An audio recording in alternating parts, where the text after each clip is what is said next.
السلام علیکم ورحمۃ اللہ وبرکاتہ. نحمده ونصلي على رسوله الكريم اما بعد فاعوذ باللہ من الشیطان الرجیم. بسم اللہ الرحمن الرحیم. رب اشرح لي صدری ويسر لي امری واحلل عقدۃ من لسانی یفقهوا قولی. تلاوت لگائیے. شروع اللہ کے نام سے جو بے انتہا مہربان نہایت رحم فرمانے والا ہے. بے شک ایمان والے کامیاب ہو گئے وہ جو اپنی نماز میں خشوع اختیار کرنے والے ہیں، وہ جو لغو باتوں سے اعراض برتنے والے ہیں، اور وہ جو زکوٰۃ دینے والے ہیں، وہ جو اپنی شرمگاہوں کی حفاظت کرتے ہیں سوائے اپنی بیویوں کے یا جو ان کے دائیں ہاتھوں کی ملکیت ہے. بے شک ان پر اس معاملے میں کوئی ملامت نہیں. بس جو شخص اس کے علاوہ کا طلبگار ہو تو وہی حد سے نکلنے والے ہیں، اور جو اپنی امانتوں اور اپنے وعدے کا لحاظ رکھنے والے ہیں اور جو اپنی نمازوں کی حفاظت کرتے ہیں، ایسے ہی لوگ وارث ہیں جو جنت الفردوس کے وارث ہوں گے اور وہ اس میں ہمیشہ رہنے والے ہوں گے.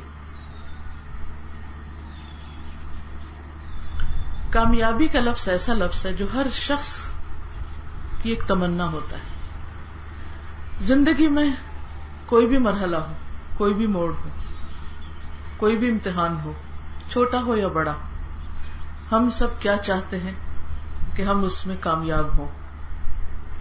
یہی وجہ ہے کہ جب معمولی سا بھی کوئی ٹیسٹ ہوتا ہے یا ایگزام ہوتا ہے تو ہمیں ایک خاص طرح کی اینگزائٹی ہوتی، ایک فکر ہوتی، ایک پریشانی ہوتی، چاہے پڑھے یا نہ پڑھے، محنت کریں یا نہ کریں. اور وہی ایک پریشانی اور فکر ہمیں کام کرنے پر ابھارتی. پھر ہم پڑھتے ہیں اور سنجیدگی اختیار کرتے ہیں اپنے پڑھنے میں. پھر اس کے بعد ہم امتحان دیتے ہیں. امتحان دینے کے بعد بھی دعائیں کرتے ہیں. حالانکہ جو ہونا تھا وہ تو ہو چکا، جو ہم نے کرنا تھا وہ تو کر لیا، لیکن پھر بھی دعائیں کرتے رہتے ہیں حتیٰ کہ رزلٹ کا وقت آ جاتا ہے. جب نتیجہ آنے والا ہوتا ہے تو ہم سب کے دل کیسے دھڑکتے ہیں، چاہے چھوٹا سا امتحان ہو یا کوئی بڑا ہو. اور جب تک ہمیں یقین نہیں آ جاتا، اور بعض اوقات دیکھ کے پیپر کو بھی یقین نہیں آتا کہ ہم کامیاب ہو چکے ہیں. اور ایسے کتنے ہی تجربات ہم سب نے کیے ہیں. لیکن ان سب امتحانوں سے ایک بڑا امتحان ہے، اور وہ آخرت کا امتحان ہے. اس امتحان میں کامیاب ہونے کے لیے کچھ ضروری صفات انسان کے اندر ہونی چاہیے. وہ امتحان معمولی امتحان نہیں، اس کے لیے کچھ ریکوائرمنٹس ہیں، اور وہ اسی نے ہمیں دی ہیں جس نے ہم پر یہ امتحان لازم کیا. ہم سب اپنی زندگی میں آزمائے جا رہے ہیں. قرآن مجید میں اللہ تعالیٰ فرماتے ہیں تبارک الذی بیدہ الملک وہو علی کل شیء قدیر الذی خلق الموت والحیاۃ لیبلوکم ایکم احسن عملا. بہت بابرکت ہے وہ ذات، یعنی اللہ تعالیٰ کی ذات، الذی بیدہ الملک، جس کے ہاتھ میں ساری بادشاہت ہے، وہو علی کل شیء قدیر، الذی خلق الموت والحیاۃ، جس نے زندگی اور موت کو بنایا. یعنی ہم اس وقت زندہ ہیں پھر مر جائیں گے، یا ہم کچھ نہ تھے پھر ہم دنیا میں موجود ہیں، پھر ایک وقت آئے گا کہ ہمارا وجود ختم ہو جائے گا. یہ سب کچھ کیوں ہے؟ لیبلوکم ایکم احسن عملا، تاکہ تمہارا امتحان لے کر دیکھے کہ تم میں اچھے کام کون کرتا ہے، احسن عمل کس کے ہیں. تو گویا کامیاب ہونے کے لیے ہم سے کس چیز کا مطالبہ کیا گیا ہے؟ اچھے کاموں کا. وہ اچھے کام کون سے ہیں؟ ان کا ذکر قرآن مجید کی مختلف آیات میں ملتا ہے، اور آج کی یہ آیات سورۃ المؤمنون کی ابتدائی 11 آیات ہیں. ان سے بھی پتہ چلتا ہے کہ کامیاب ہونے کے لیے ایمان تو شرط ہے ہی، لیکن مومنون ہونے کے علاوہ ضروری ہے کہ ہم اپنے عمل سے بھی ثابت کریں کہ واقعی ہم ایمان والے ہیں. تو اللہ تعالیٰ فرماتے ہیں قد افلح المؤمنون، یقیناً کامیاب ہو گئے، پار لگ گئے، کون؟ المؤمنون، ایمان والے۔ کون سے ایمان والے؟ کیا کرائیٹیریا ہے اس ایمان کا؟ کیا صفات ہے ان ایمان والوں کی؟ کیا چاہیے کامیابی کے لیے؟ نمبر 1، الذین هم فی صلاتهم خاشعون، وہ مومن کامیاب ہیں جو صرف نمازیں پڑھتے ہی نہیں بلکہ اپنی نمازوں میں خشوع اختیار کرتے ہیں، یعنی عاجزی ہوتی ہے ان کے اندر، خدا کا خوف ہوتا ہے، اور وہ واقعی اللہ کے سامنے ایک عاجز بندے کی حیثیت سے کھڑے ہو کر اس کی عبادت کرتے ہیں۔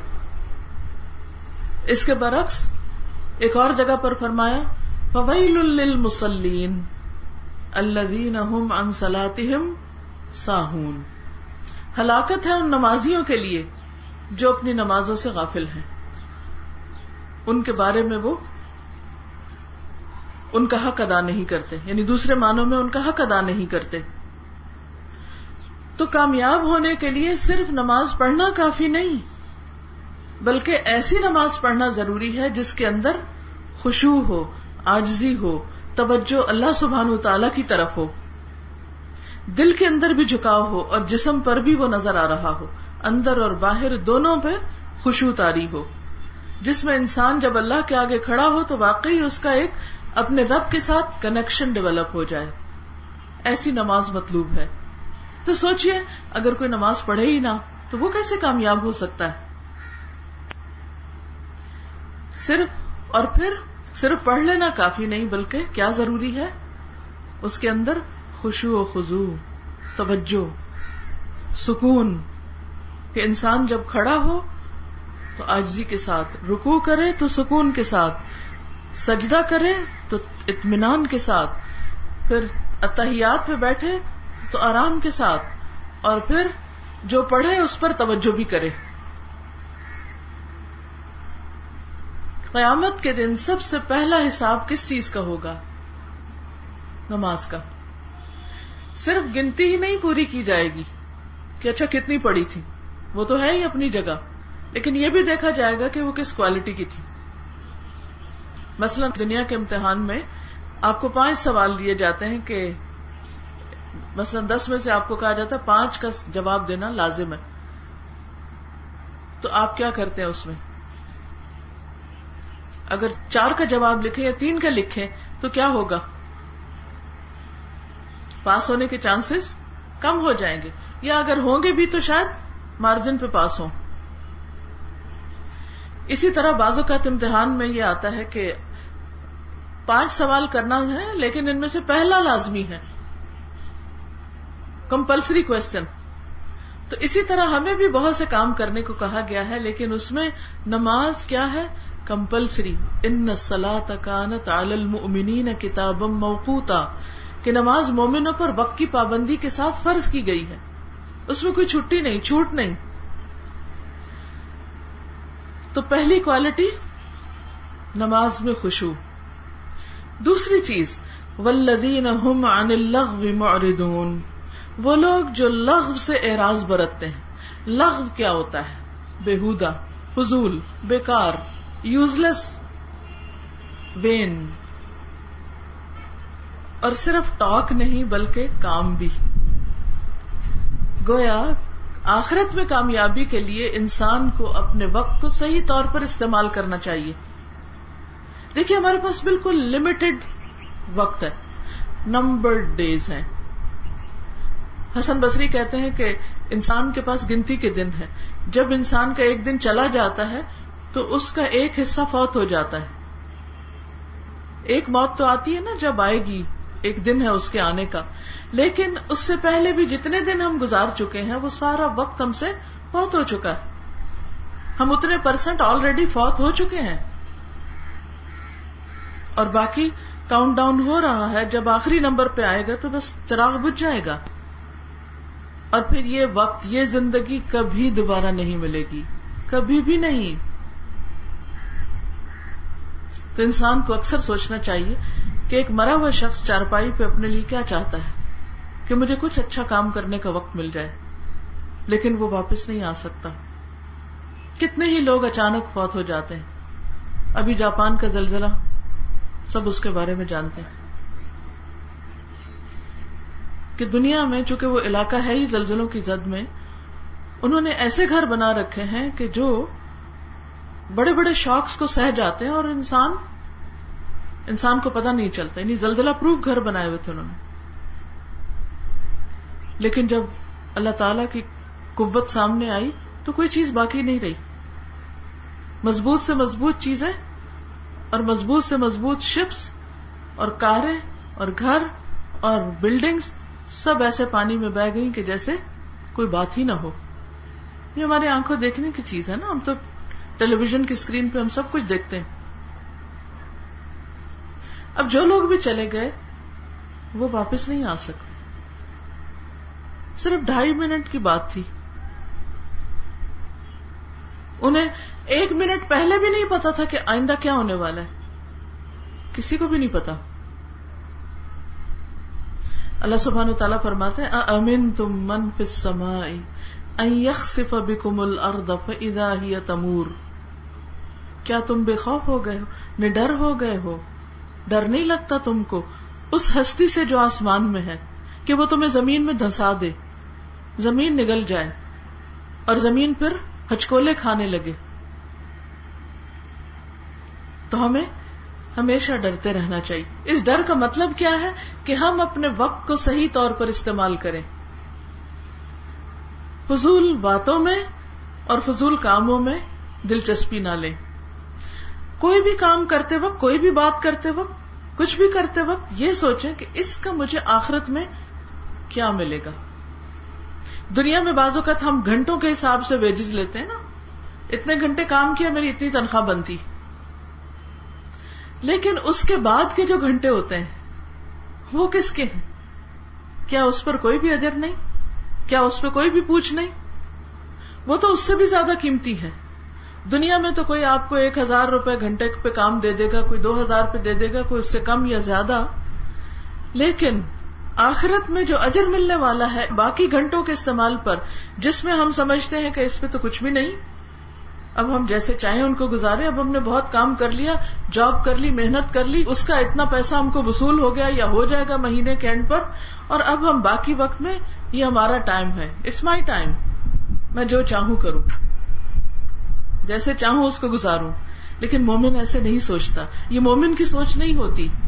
مومن اپنے وقت کو بہت قیمتی سمجھتا ہے کہ مجھے جا کر اس کا حساب دینا ہے، مجھے اللہ کو جواب دینا ہے. اس لیے وہ کیا کرتا ہے کہ ہر لغو سے، ہر اس چیز سے جس کا اس کو نہ دنیا میں فائدہ نہ آخرت میں فائدہ، اس سے بچتا ہے. اور اگر کسی چیز کا دنیا میں اسے کوئی وقتی فائدہ مل بھی رہا ہو، لیکن اگر اسے لگتا ہے کہ آخرت میں اس کا کوئی فائدہ نہیں، تو وہ اس کو چھوڑ دیتا ہے. والذین هم عن اللغو موردون. ہر بیکار، فضول، نکمی چیز ان کی زندگی سے باہر ہوتی. مثلاً بیکار باتیں کیا؟ لوگوں کی باتیں. فلاں نے ایسا کیا، ایسا کہا، وہ وہاں گیا، وہ وہاں سے آیا، فلاں نے ایسے کپڑے پہن رکھے تھے، اور اسی قسم کی باتیں جن سے کوئی نہ انسان کچھ سیکھتا ہے اور نہ ہی کچھ اس کو حاصل ہوتا ہے. پھر فرمایا والذین هم للزکاۃ فاعلون. ایک معنی تو یہ ہے کہ وہ زکوٰۃ ادا کرتے ہیں، اور ایک معنی یہ ہے کہ وہ تزکیہ کرتے رہتے ہیں، یعنی اپنی بری عادتوں کو اپنے سے نکالتے رہتے ہیں. یہ وہی نکال سکتا ہے جو پہلے صفت پہ کام کر رہا ہو کہ لغو سے پرہیز کرے. اور پھر اور کیا کرتے ہیں؟ والذین هم لفروجہم حافظون.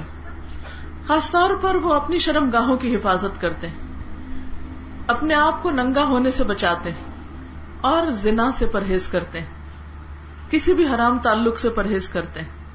ہاں، شادی کے دائرے میں رہ کر وہ اپنی جائز خواہشات کو پورا کرتے ہیں. اس کے علاوہ جو کوئی کچھ اور طلب کرے فَأُولَئِكَ هُمُ الْعَادُونَ. تو ایسے لوگ حد سے بڑھ جانے والے ہیں، اور ایسا کرنا آخرت میں ناکامی کا سبب ہوگا.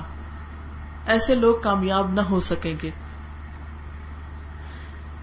اور پھر والذین هم لأماناتهم وعہدهم راعون. وہ لوگ جو اپنی امانتوں اور وعدوں کی پاسداری کرتے ہیں، ان کی نگرانی کرتے ہیں، ان کی حفاظت کرتے ہیں. والذین هم علی صلواتهم یحافظون. اور وہ لوگ جو اپنی نمازوں کی حفاظت کرتے ہیں.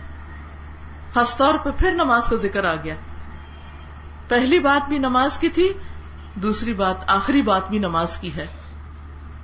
گویا ان کی باقی زندگی کے سارے کام ان نمازوں کے بیچ میں ہوتے ہیں. ہم کیا کرتے ہیں کہ سارے پروگرام بنا کے پھر دیکھ لیتے ہیں وقت بچا تو نماز پڑھ لیں گے، لیکن مومن سب سے پہلے نماز کی حفاظت کرتا ہے. نماز کی حفاظت سے مراد کیا ہے کہ اس کے وقت کی پابندی کرتا ہے، اپنے لباس کی، طہارت کی، اور اسی طرح جو کچھ اس میں پڑھ رہا ہے اس کو بھی صحیح طور پر پڑھتا ہے. تو یہ ساری چیزیں نمازوں کی حفاظت میں آتی ہیں. اولئک ھم الوارثون، یہی لوگ وارث ہوں گے. الذین یرثون الفردوس، جو وراثت میں فردوس پائیں گے. فردوس جنت کا اعلیٰ ترین مقام ہے. فردوس جنت کا سب سے اونچا درجہ ہے. سب سے اونچے درجے میں کون جائیں گے؟ جن کے اندر یہ صفات ہوں گی. ہم فیہا خالدون، جس میں وہ ہمیشہ ہمیشہ رہیں گے، پھر وہاں سے وہ کبھی بھی نکالے نہیں جائیں گے. پھر وہ دن آئے گا کہ جب ان کو ان کی اصل عیش و عشرت شروع ہوگی. پھر جو دنیا میں ان کے اوپر بوجھ تھے اور ذمہ داریاں تھیں اور مصیبتیں تھیں اور تکلیفیں اور مشکل وقت تھے، وہ سب گزر گئے، اور اب وقت ہے امن کا، چین کا. لیکن یہ امن اور چین کیسے آ سکتا ہے؟ اس وقت جب ہماری یہ زندگی اس طرح گزرے کہ ہم جو کام کریں اس کے بعد ہم کو ہمارے دل کے اندر بھی امن ہو، ہمارے ظاہر میں بھی امن ہو، ہمارے ہاتھ اور پاؤں سے، ہمارے ہاتھ پاؤں اور ہماری زبان سے دوسرے لوگ محفوظ ہوں، اور کوئی بھی چیز ایسی نہ کریں کہ جس کے بعد ہمارا ضمیر ہم کو ملامت کرے، یا اگر کرے تو آئندہ کے لیے اس چیز سے مکمل طور پر اجتناب کرے. دل کی اس حالت کا نام کہ انسان عمل کا جو بھی کام کرے اس کے بعد اس کے دل کے اندر امن، سکون اور اطمینان ہو، اس کو امانت کہتے ہیں. اور آج کا میرا اصل موضوع ہے امانت. امانت ہے کیا؟ امانت کا لفظ جو ہے وہ امن سے نکلا ہے، پیس. امانت ایک ایسی صفت ہے، ایک ایسی کیفیت ہے جس میں انسان کے اندر بھی پیس ہوتا ہے، اندر بھی امن ہے، اور انسان کے ظاہر میں بھی، باہر بھی امن ہے. وہ ایک پرامن شخص بن جاتا ہے. اور آج دنیا میں سب سے زیادہ کمی کس چیز کی ہے؟ امن ہی کی تو کمی ہے. ہم اپنے دلوں کی حالت دیکھیں تو وہ اضطراب کا شکار ہے، بے چینی کا شکار ہے. آج صبح میں ایک لیکچر سن رہی تھی کسی کا، تو اس میں وہ بتا رہے تھے کہ انہوں نے مدر ٹریزا کے زندگی کے آخری حصے میں لکھے ہوئے کچھ خط کسی میوزیم میں دیکھے، جس میں مدر ٹریزا نے اس بات کا اعتراف کیا. انہوں نے پوپ جان پال کو ایک خط لکھے تھے جس میں وہ کہتی ہیں کہ میری زندگی کی ہر رات انتہائی کرب میں گزری ہے، انتہائی کرب میں.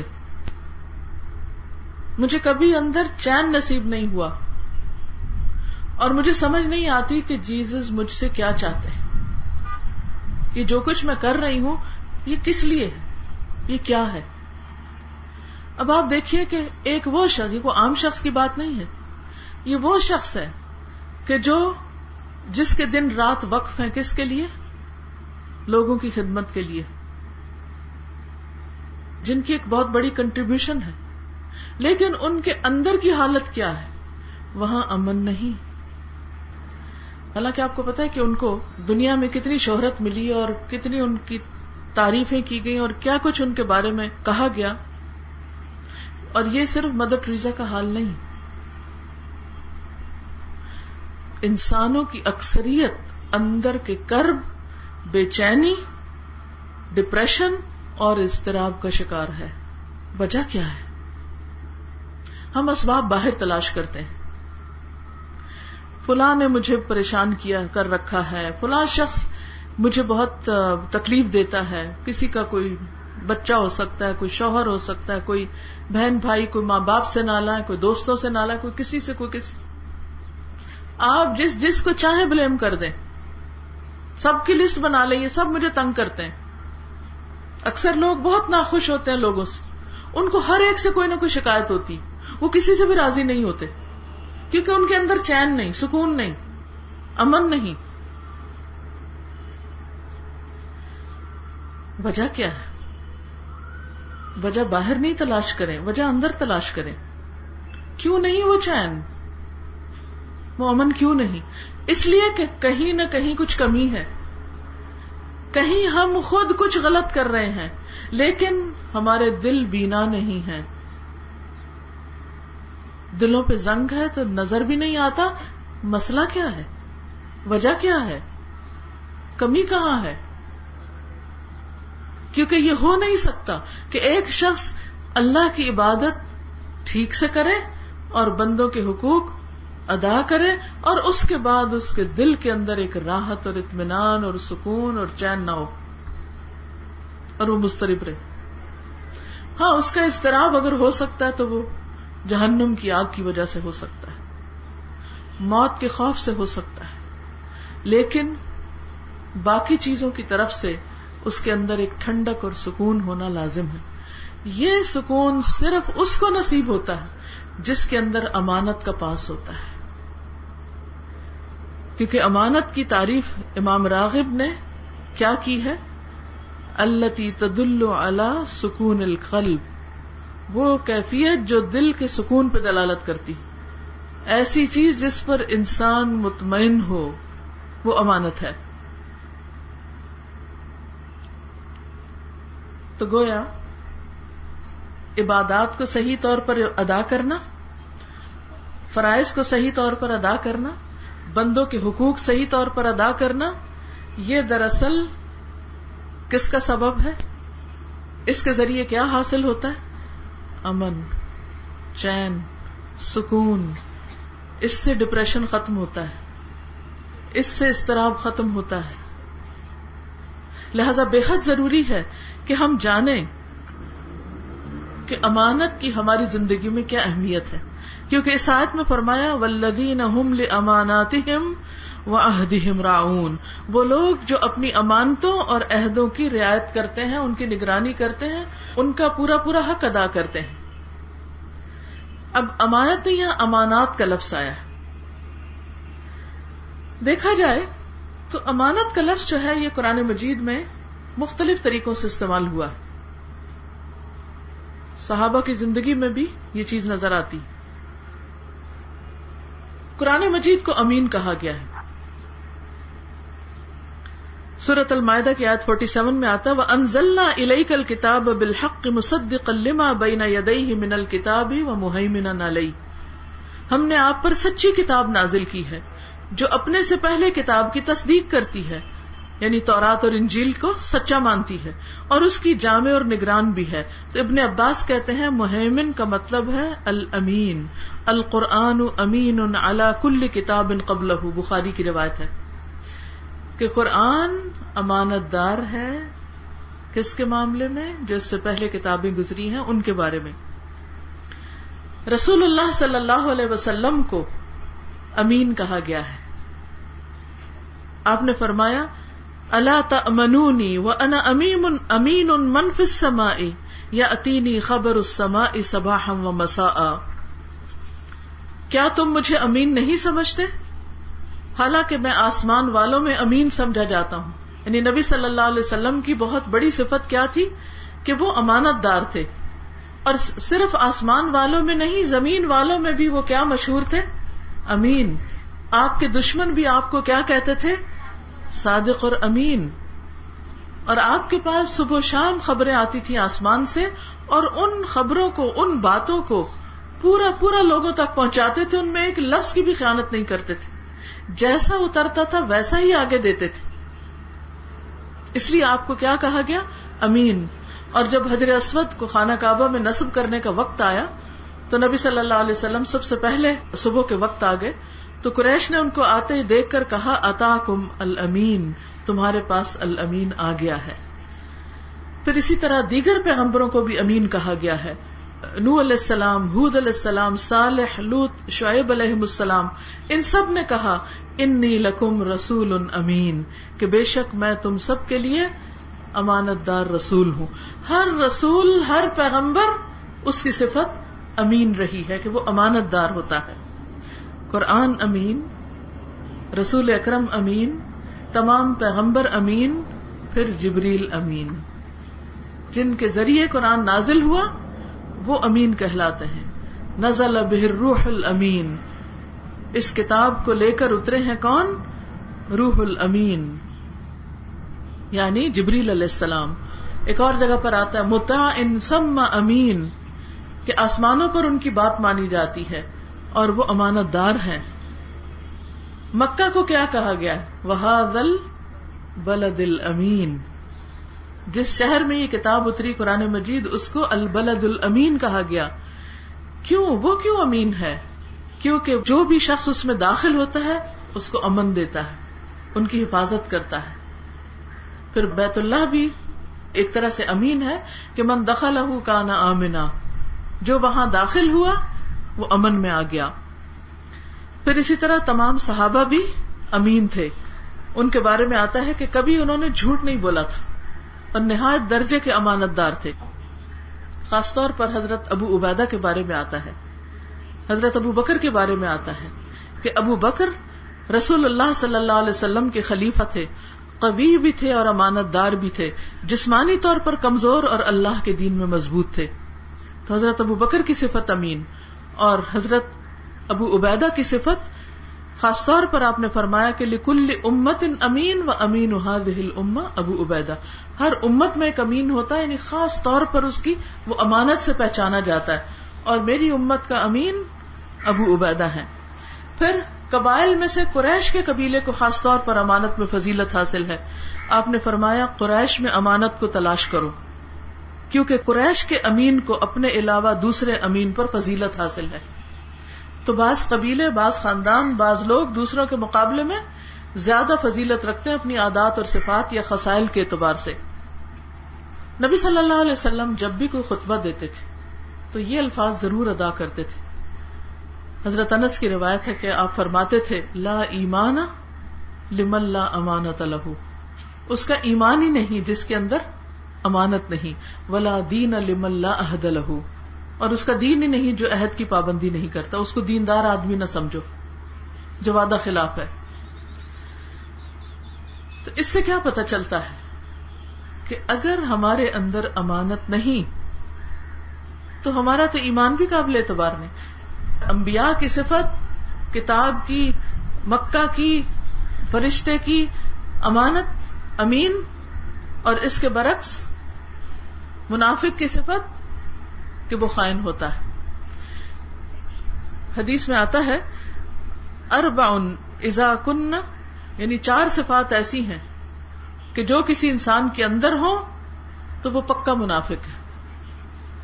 بات کرے تو جھوٹ بولے، وعدہ کرے تو وعدہ خلافی کرے، امانت اس کے پاس رکھی جائے تو خیانت کرے، اور جب جھگڑا کرے تو گالی دے. یہ منافق کی علامات ہوتی. ایک اور جگہ پر آپ نے فرمایا کہ کسی دل میں ایمان اور کفر اکٹھے جمع نہیں ہو سکتے، اور نہ ہی جھوٹ اور سچ اور خیانت اور امانت اکٹھے ہو سکتے. یا انسان جھوٹا ہوگا یا سچا ہوگا، یا امانت دار ہوگا یا خیانت کار ہوگا، یا ایمان پر ہوگا یا کفر پر ہوگا.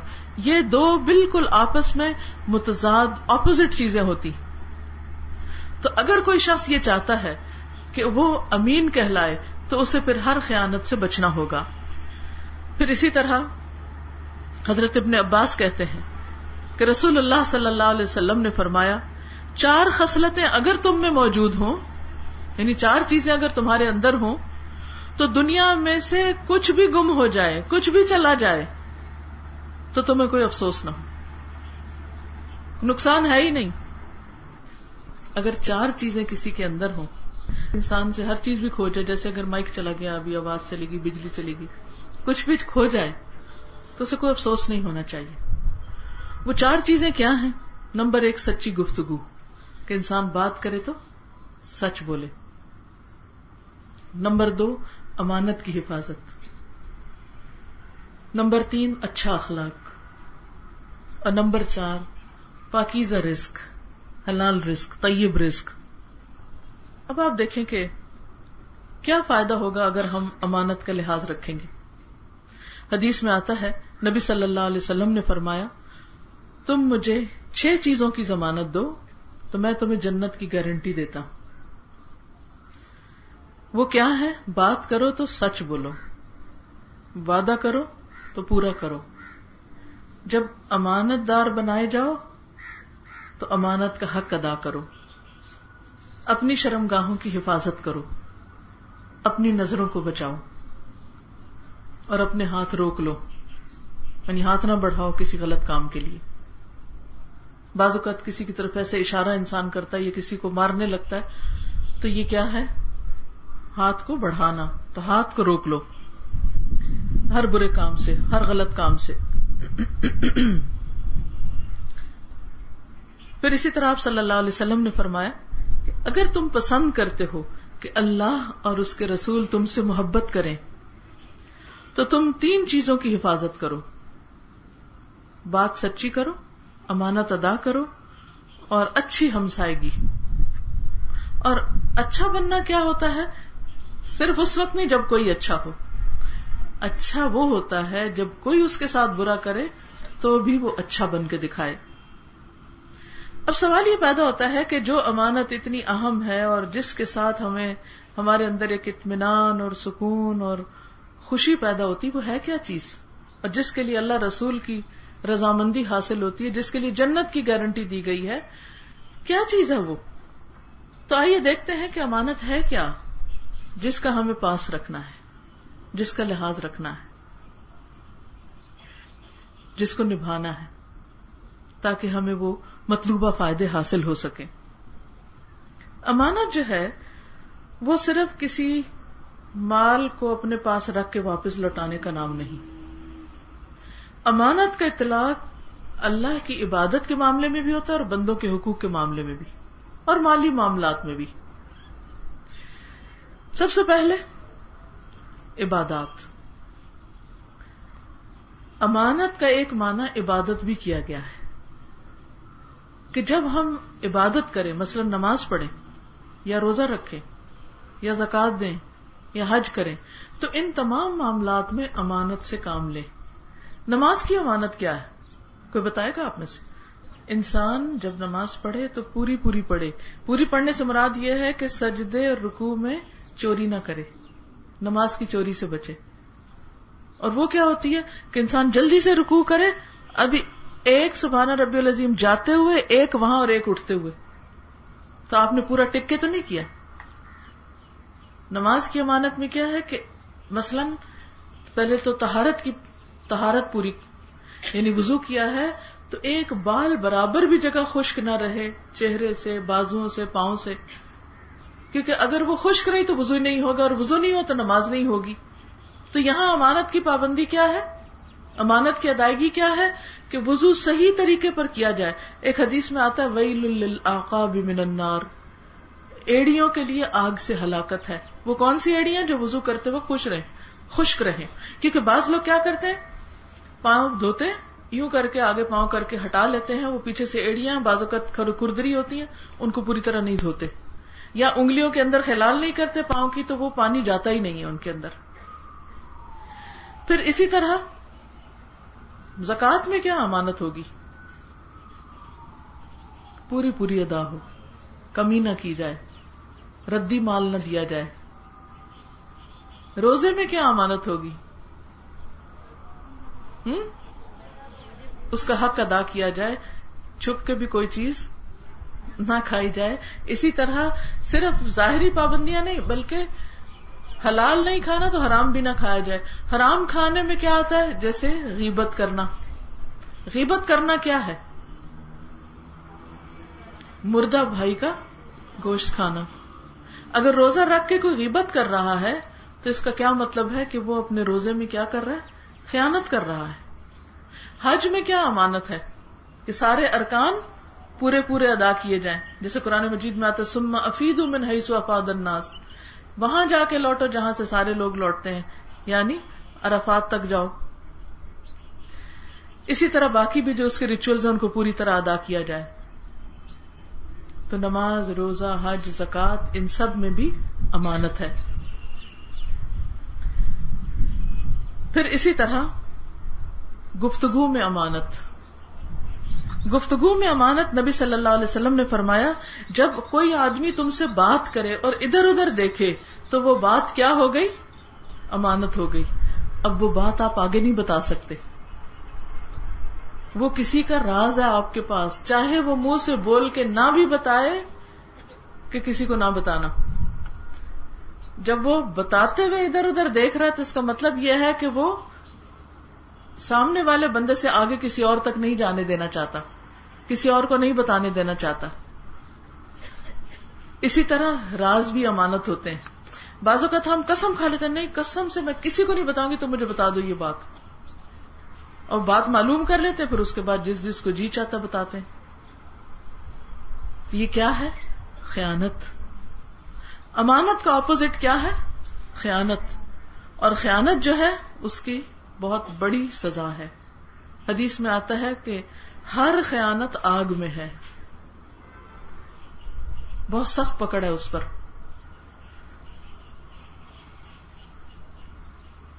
اس میں آپ دیکھیے کہ حضرت انس کہتے ہیں کہ رسول اللہ صلی اللہ علیہ وسلم میرے پاس تشریف لائے، میں بچوں کے ساتھ کھیل رہا تھا.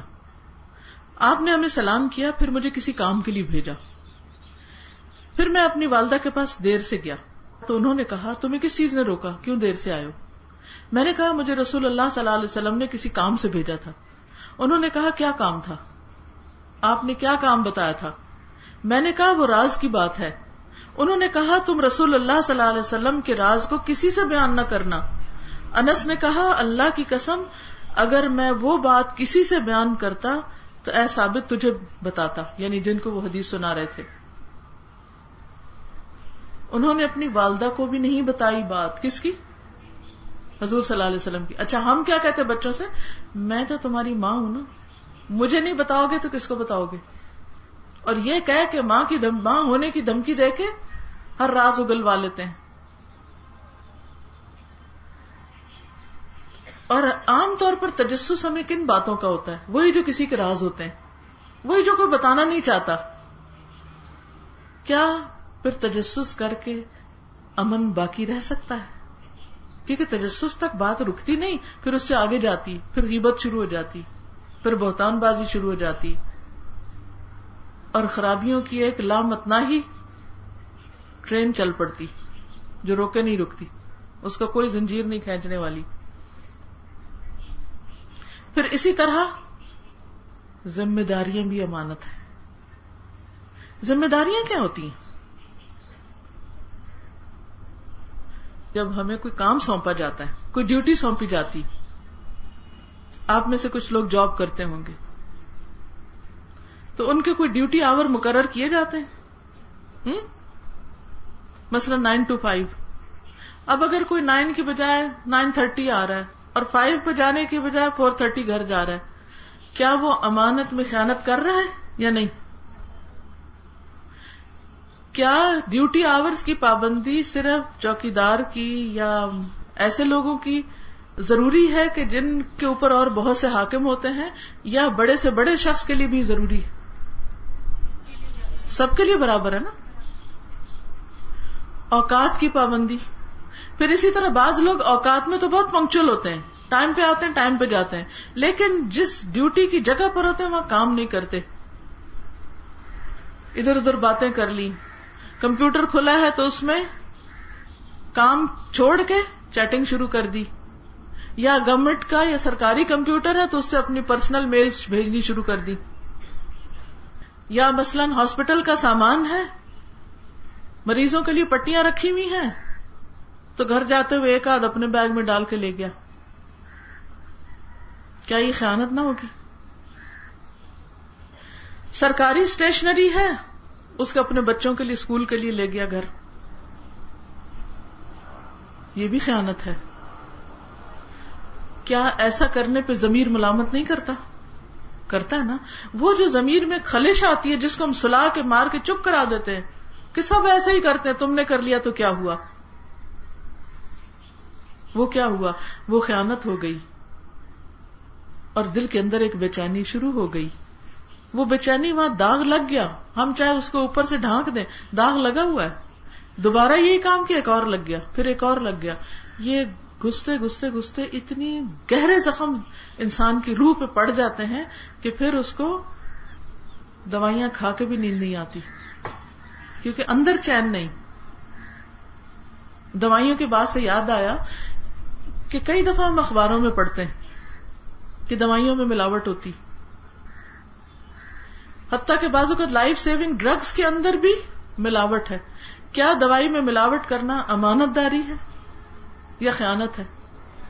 چلیں انہوں نے خیانت کی، لیکن بعض اوقات جب ڈاکٹرز کے پاس وہ دوا آتی ہے تو بعض اوقات صرف جو میڈیکل ریپس ہوتے ہیں ان کو فیور دینے کے لیے، یا کچھ فارماسیوٹیکلز کو فیور دینے کے لیے، یا کچھ ان سے مراعات حاصل کرنے کے لیے بعض اوقات ڈاکٹرز کیا کرتے ہیں، ایسی دوائیاں ریکمینڈ کر دیتے ہیں جو مریضوں کے لیے یا تو مہنگی ہوتی ہیں یا پھر وہ زیادہ بہتر نہیں ہوتی، جب ان کا ضمیر کہہ رہا ہوتا ہے کہ اس سے زیادہ بہتر دوسری دوا ہے اور وہ سستی بھی ہے. لیکن کیوں نہیں وہ لکھ رہے؟ وہ لکھ رہے ہیں کہ جس میں ان کا اپنا فائدہ ہے، مریض کا فائدہ نہیں ہے. یا یہ کہ بعض اوقات ضرورت ہی نہیں ہے دوائی دینے کی اور بے وجہ ہی لکھے جا رہے ہیں تاکہ زیادہ دوائیاں بکے تو فیکٹریاں چلیں. اگر وہ بکیں گی نہیں دوائیاں تو کیا ہوگا اور بنے گی کیسے؟ اور اگر بنے گی نہیں تو پھر کاروبار کیسے چلیں گے؟ لیکن ساری قیمت کس کو ادا کرنی پڑتی؟ مریض کو، جو پہلے ہی مدد کا محتاج ہے. پھر اسی طرح اگر ایز اے نرس مریض کو دوا دینے کی ڈیوٹی ہے کہ مریض بے ہوش پڑا ہے، اس کو پتا نہیں، اور ہماری ڈیوٹی ہے کہ ہم نے اس کو ایک خاص مقدار میں دوا دینی، اس مقدار کو کم کر دینا یا زیادہ کر دینا اپنی مرضی سے، یہ خیانت ہے یا نہیں؟ خیانت ہے نا، امانت کی پابندی نہیں. یا ڈوز مس کر دینا اور جا کے کہیں پھینک دینا اور وہاں جا کے سائن کر دینا کہ ہو گیا کام، یعنی بغیر کام کیے سائن کر دینا، انٹریاں کر دینا، یہ سب کچھ کیا ہے؟ خیانت. اور پھر آپ دیکھیے کہ یہ صرف ڈاکٹرز ہی نہیں، زندگی کے ہر فیلڈ کے اندر جو جس بھی ذمہ داری کو نبھا رہا ہے ان سب کے اوپر ایک امانت عائد ہوتی. مثلا نبی صلی اللہ علیہ وسلم نے امام کو، مؤذن کو، ان کو بھی امانت دار قرار دیا ہے. پھر اسی طرح کسی بھی ڈیوٹی پر ہو، مثلا دودھ بیچنے والوں کے لیے امانت کیا ہے کہ دودھ کیسے بیچیں؟ ملاوٹ کے بغیر. جتنی بھی فوڈ کی اقسام ہیں، آج آپ دیکھیں ہمارا ملک اسلامی جمہوریہ پاکستان ہے، ہم سب اپنے آپ کو مسلمان کہتے ہیں، ہم میں سے بہت سے تاجر بہن بھائی مسجدوں میں بھی جاتے ہیں، داڑیاں بھی رکھی ہوئی ہیں، عمرے پہ بھی جاتے ہیں، حج بھی کرتے ہیں، لیکن اس کے باوجود جو چیزیں وہ بیچتے ہیں وہ خالص نہیں ہوتی، ان میں ملاوٹ ہوتی ہے جس سے دوسروں کی صحت کو نقصان ہوتا ہے، ان کی زندگی خطرے میں ہوتی ہے. بعض اوقات کنٹامینیٹڈ نیڈلز کو دوبارہ پیک کر کے ری یوز کر دیا جاتا ہے. کیا یہ خیانت ہے یا نہیں؟ یہ امانت داری نہیں، یہ خیانت ہے. پھر اسی طرح ایک اور روایت میں آپ دیکھیے، حضرت سعد کے باغ میں انگور بہت ہوتے تھے اور ان کی جانب سے باغ میں ایک شخص داروغہ تھا، یعنی اس نے ذمہ دار انہوں نے بنایا ہوا تھا.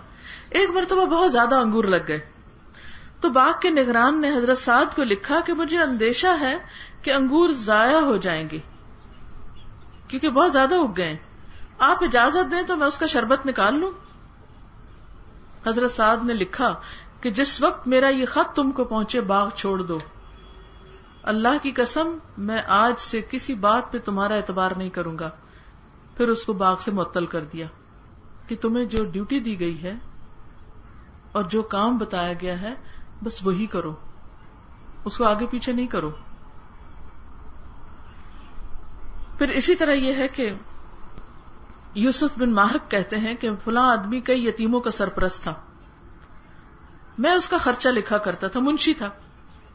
ان یتیموں نے اسے 1000 درہم کا مغالطہ دیا جو اس نے ان کو ادا کر دیا. انہوں نے کہا کہ کم ہے ہمارے پیسوں میں سے. بعض اوقات ایسا ہوتا ہے نا، ہم کسی کو گن کے دیتے ہیں تو وہ اگلا کہتا ہے نہیں بھی 1000 کم نکلا ہے. تو یتیموں نے کہا کہ جی ہمارے پیسے کم نکلے، تو انہوں نے اس کو ادا کر دیا. پھر میں نے ان کے مال میں دگنا پایا، جب دوبارہ لے کے گنے تو وہ تو پیسے زائد تھے. تو وہ کہتے ہیں کہ میں نے اس سے کہا جس نے مجھے ذمہ دار بنایا ہوا تھا کہ کیا میں ان کے مال سے ہی نکال لوں؟ تو اس نے کہا نہیں، مجھے میرے والد نے بتایا ہے، انہوں نے رسول اللہ صلی اللہ علیہ وسلم کو فرماتے ہوئے سنا، جو تمہارے پاس امانت رکھوائے اس کی امانت ادا کرو، اور جو تم سے خیانت کرے تم اس سے خیانت نہ کرنا۔ بعض اوقات انسان کہتا ہے میں بدلہ لے رہا ہوں، اس نے بھی تو مجھے دھوکہ دیا تھا، میں بھی اب اس کو مزہ چکھاؤں گا، تو اس کی اجازت نہیں ہے۔ قیامت کے دن ہر شخص کو پل صراط پر سے گزرنا ہوگا۔ کچھ لوگ بجلی کی تیزی سے گزر جائیں گے، کچھ ہوا کی تیزی سے، کچھ بھاگتے ہوئے، کچھ اونٹوں کی رفتار سے، کچھ پھر گھسٹتے ہوئے، اور دو چیزوں کو وہاں کھڑا کر دیا جائے گا، ایک رشتہ داری صلہ رحمی اور دوسرے امانت۔ اور وہ کس کو پکڑیں گی؟ اپنے اپنے ٹارگٹ کو، اپنے اپنے جس سے انہوں نے حق وصول کرنا ہوگا۔ اور اس پل صراط کے آس پاس لوہے کے آنکڑے ہوں گے، کانٹے ہوئے، جیسے سمجھے کرینے لگی ہوئی ہیں، اور وہ ہر اس شخص کو پکڑ لیں گے جس نے یہ غلط کام کیے ہوں گے، خاص طور پر قطع رحمی اور امانت میں خیانت۔ جنت میں نہیں آگے پہنچنے دیں گے۔ تمیم داری روایت کرتے ہیں، نبی صلی اللہ علیہ وسلم نے فرمایا کہ سب سے پہلے جو چیز اٹھا لی جائے گی وہ امانت ہوگی، یعنی لوگوں کے اچھے اخلاق کردار سے جو چیز سب سے پہلے رخصت ہوگی وہ امانت ہوگی، اور آخر میں ان کے دین میں صرف نماز ہی باقی رہ جائے گی، اور کتنے ہی نمازی ایسے ہوں گے جن کا اللہ کے پاس کوئی حصہ نہیں ہوگا، یعنی نمازیں بھی ایسی پڑھیں گے جو نہ پڑھنے والی۔ رسول اللہ صلی اللہ علیہ وسلم نے فرمایا کہ ایک وقت ایسا آئے گا کہ ایسے لوگ ہوں گے جیسے اونٹ کہ سینکڑوں کی تعداد میں لیکن سواری کے قابل ایک بھی نہیں ہوگا، یعنی لوگ بے شمار ہوں گے لیکن کام کے لائق کوئی بھی نہیں ہوگا، بھروسے کے لائق کوئی نہیں ہوگا کہ آپ اسے کوئی کام کہیں اور وہ پورا کر دے، اور آپ اسے کوئی بات بتائیں اور وہ اسے اپنے پاس راز رکھے، وہ سب اس میں خیانت کر رہے ہوں گے۔ آپ صلی اللہ علیہ وسلم نے یہ بھی فرمایا کہ جب امانت ضائع کر دی جائے تو پھر قیامت کا انتظار کرو، یعنی جب ایسے لوگ زیادہ ہو جائیں گے کہ جو امانتوں کا پاس نہیں کریں گے تو پھر کیا ہوگا؟ سمجھو کہ قیامت قریب ہے۔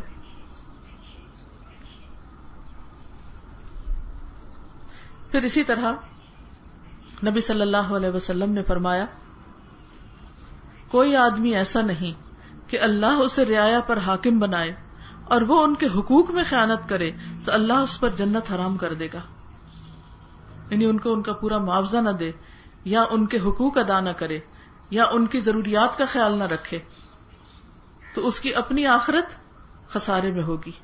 اب آپ دیکھیں کہ یہ تو حاکم کی بات کی گئی، لیکن جو شخص جس چیز کا بھی ذمہ دار ہوتا ہے، مثلا ہر شخص کی جو بھی ڈیوٹی ہوتی ہے، کیونکہ نبی صلی اللہ علیہ وسلم فرمایا کلکم راعٍ وکلکم مسئول عن رعیتہ، ہر شخص ذمہ دار ہے اور ہر شخص سے اس کی رعایا کے بارے میں سوال کیا جائے گا کہ اس نے ان کے کتنے حقوق ادا کیے۔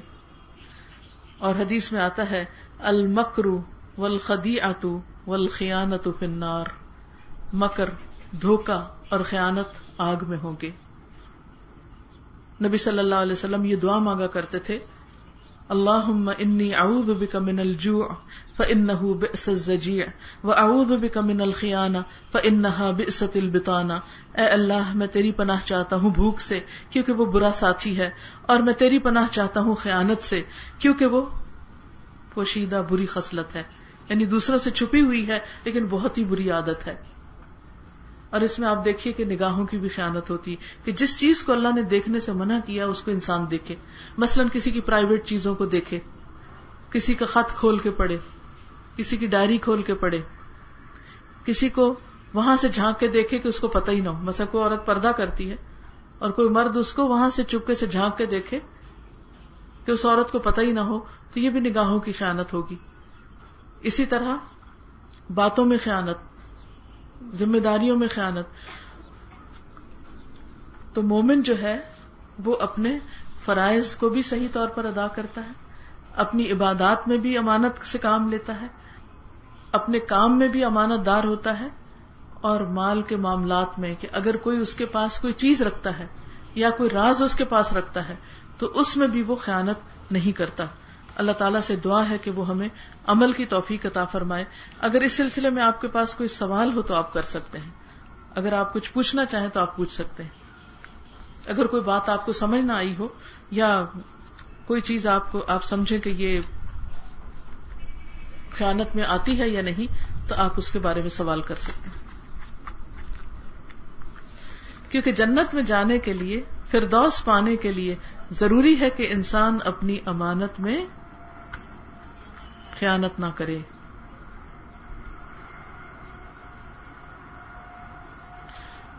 اب دیکھیے کہ اس میں اس ٹاپک کے اوپر 2 کیسٹس، ابھی تو چونکہ ٹائم کم تھا تو اس لیے ہم نے مختصر سی بات کی ہے.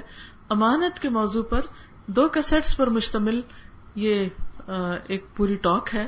اگر آپ چاہیں تو اس کو پیچھے وہاں پر سٹال لگا ہوا ہے، اور کتابیں بھی ہیں اور کیسٹس بھی ہیں، تو ان میں آپ دیکھ سکتے ہیں. اسی طرح حسن اخلاق، اس میں امانت کے علاوہ اور بھی بہت سے ٹاپک ہیں، جیسے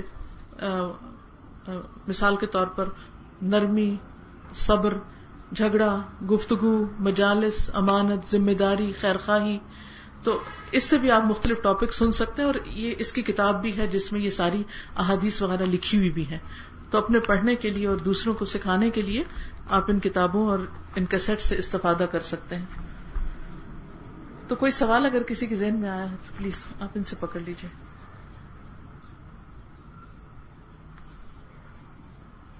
دیکھیے ہم سب انسان ہیں نا، اور ہم سب بھول جاتے ہیں. یہ باتیں ہم نے سنی ہوئی بھی ہوتی ہیں لیکن پھر ہمیں بھول جاتی ہیں، اور ہم سمجھتے ہیں کہ نہیں یہ ہم تو نہیں کر رہے،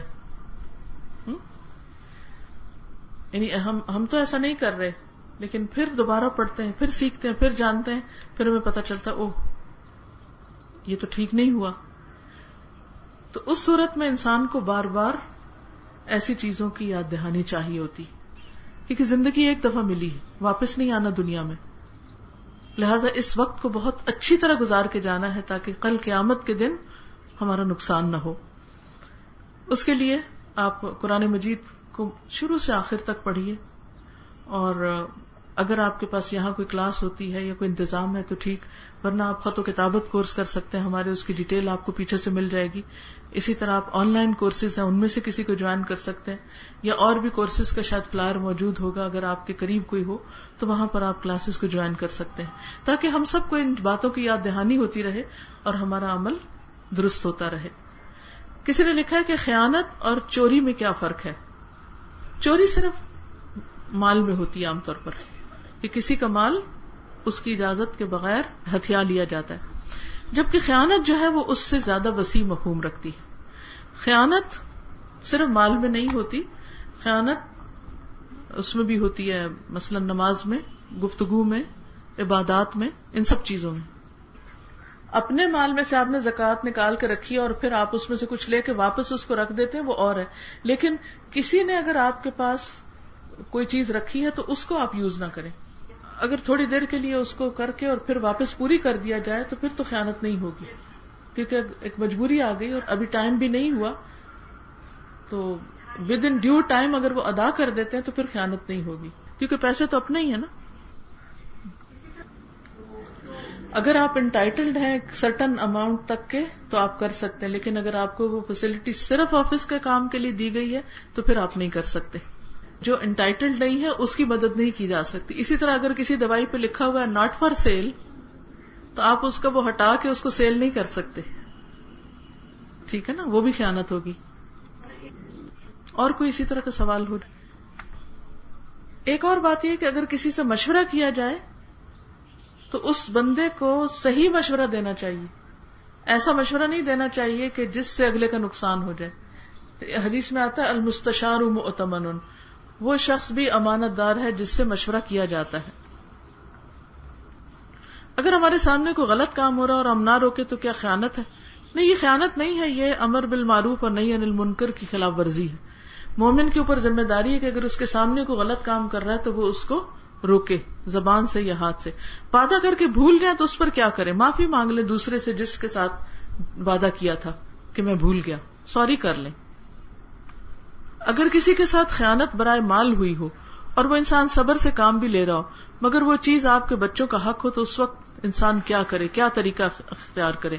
اس کے لیے انصاف طلب کرے، کسی ایسے شخص کے پاس جائے کہ جو اس کو اس کا حق دلوا سکے، کیونکہ جب انسان خود کمزور ہوتا ہے، اپنا حق نہیں لے سکتا، تو پھر اس کو کسی اور کے ذریعے اپنا حق لینے کی اجازت ہے اور اس کو لینا چاہیے. سبحان اللہ والحمد للہ ولا الہ الا اللہ واللہ اکبر ولا حول ولا قوة الا باللہ العلی العظیم. اللہم صل علی محمد وعلی آل محمد کما صلیت علی ابراہیم وعلی آل ابراہیم انک حمید مجید. اللہم بارک علی محمد وعلی آل محمد کما بارکت علی ابراہیم وعلی آل ابراہیم انک حمید مجید. ربنا آتنا فی الدنیا حسنۃ وفی الآخرۃ حسنۃ وقنا عذاب النار. ربنا لا تزغ قلوبنا بعد اذ ہدیتنا وہب لنا من لدنک رحمۃ انک انت الوہاب. یا اللہ پاک، جو کچھ ہم نے پڑھا ہے ہمیں اس پر عمل کرنے والا بنا اور ہمیں ہر طرح کی خیانت سے محفوظ رکھ. یا اللہ ہمیں اپنے پسندیدہ بندوں میں شامل کر لے. یا اللہ ہماری آنکھیں کھول دے، ہمارے دلوں کو روشن کر دے، اور جہاں جہاں زندگی میں کہیں ہم جانے انجانے خیانت کر رہے ہوں یا اللہ ہمیں اس سے باز آنے کی توفیق عطا فرما. یا رب العالمین ہمیں ہر طرح کی خیانت سے محفوظ رکھ. یا رب العالمین تو ہمیں دنیا میں ہی معاف کر دے. ربنا تقبل منا. یا اللہ جو بھی حاضرین مجلس ہیں ان کو ایمان، تقوی، حیا، عفت، پاکیزگی، رزق حلال عطا فرما، اور جو کچھ ان کے دلوں میں جائز خواہشات ہیں ان کو پورا فرما. جنہوں نے اس مجلس کا اہتمام کیا ہے انہیں اس کی بہترین جزا عطا فرما، اور اس ہسپتال میں جو بھی نیکی، بھلائی اور خیر کا کام ہو رہا ہے اللہ اس میں بہترین برکت پیدا فرما اور انہیں بہترین مددگار عطا فرما. ربنا تقبل منا انک انت السمیع العلیم وتب علینا انک انت التواب الرحیم. وصلی اللہ تعالی علی خیر خلقہ محمد وعلی آلہ واصحابہ واہل بیتہ اجمعین برحمتک یا ارحم الراحمین. الہی آمین. سبحانک اللہم وبحمدک نشہد ان لا الہ الا انت نستغفرک ونتوب الیک. السلام علیکم ورحمۃ اللہ وبرکاتہ.